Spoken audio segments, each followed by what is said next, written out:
Costumes traditionnels et coiffes bretonnes, folklore ou culture? La question est posée par le musée Bigoudin. Pour les gens de l'extérieur, c'est la bigoudaine, c'est le penty, c'est les hortensias devant. Et puis pour les locaux, c'est aussi le touriste qui arrive avec son ciré-cotten chez nous. Donc voilà, n'est pas toujours folklorique celui qu'on pense. Le musée expose la série bretonne du photographe contemporain Charles Frégé sous forme de diaporama. Un projet autour du costume traditionnel breton mené en commun avec Rennes, Saint-Brieuc et Guingamp. Les femmes choisies par le photographe font toutes partie de cercles celtiques et l'artiste part d'un constat étonnant. Il nous a dit, mais c'est quand même bizarre, les filles en Bretagne, elles n'arrêtent pas de dire que c'est quelque chose qui n'est plus porté, le costume trad. Quand on leur pose la question, ce costume traditionnel, est-ce qu'il est encore porté? Non, il est plus porté, peut-être en Pays Bigoudin par 2-3 anciennes, mais non, il est plus porté.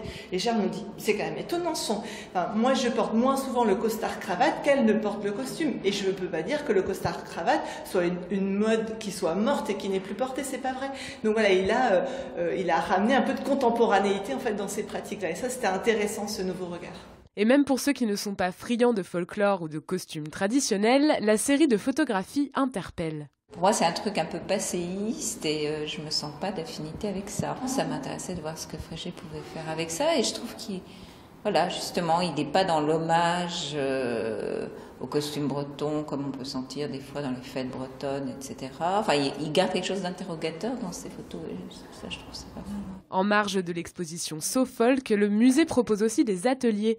Tous les vendredis, certains travaillent sur des bijoux traditionnels, des épingles de pardon. Pour les broches, là, celles qu'on réalise, on essaie de rester par rapport à ce qui se faisait autrefois, mais avec des matériaux actuels. Et sinon, personnellement, je fais aussi des broches un peu plus fantaisie. Voilà. L'exposition SoFolk est visible au musée Bigoudin jusqu'à fin octobre.